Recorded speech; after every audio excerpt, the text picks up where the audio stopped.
Hello, this is Jonathan Friedberg with Aberdeen Funding, and I'd like to look at a broader aspect of factoring today. What do I mean by broader? Well, by broader I mean generally the concept of obtaining funds to either run or expand your business. There are any number of sources that we can turn to when we think about where we should raise money for our business. Of course, everybody knows the term venture capitalists, but for 99% of businesses, that's just pie in the sky. You're not going to get venture capital unless you really have something that's whiz-kid fancy. You can also use your credit cards, and believe it or not, when I started Aberdeen Funding some time back, I resorted to that as well. It's scary, but if you need to, you can. It's expensive too.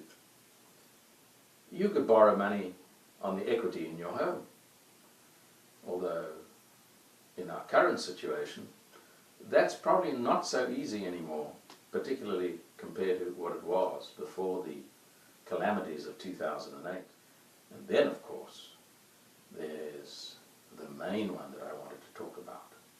That sometimes a client of mine says, "Well, Jonathan, I'm going to raise money from outside investors." Sounds pretty impressive, doesn't it? Outside investors. That means that you're going to present a business plan. You're going to instill the confidence that you have in your business in others. You're going to promise them a return, probably more than they could get if they invested their money elsewhere. I always say, why would you go to an outside investor to raise money when you can factor your receivables to do so? See, here's the rub. Yes, you might be able to get any number of investors at different rates of interest. But all these investors will not just lend you money. Most of them will want a piece of the action. And a piece of the action means that in taking their money, you have to give them a portion of your business, shares in your company.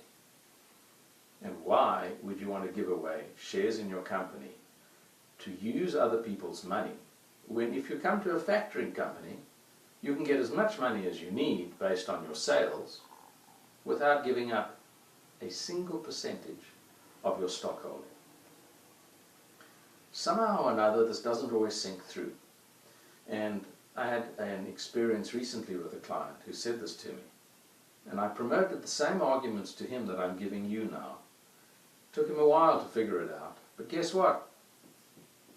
He didn't get any outside investors, because in the final analysis, our own companies are our babies.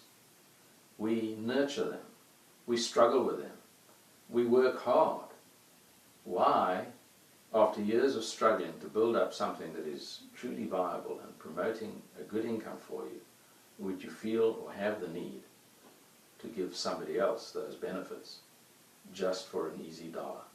So if you'd like to discuss the options provided to you for working capital requirements with me, please do so. I'll see you soon.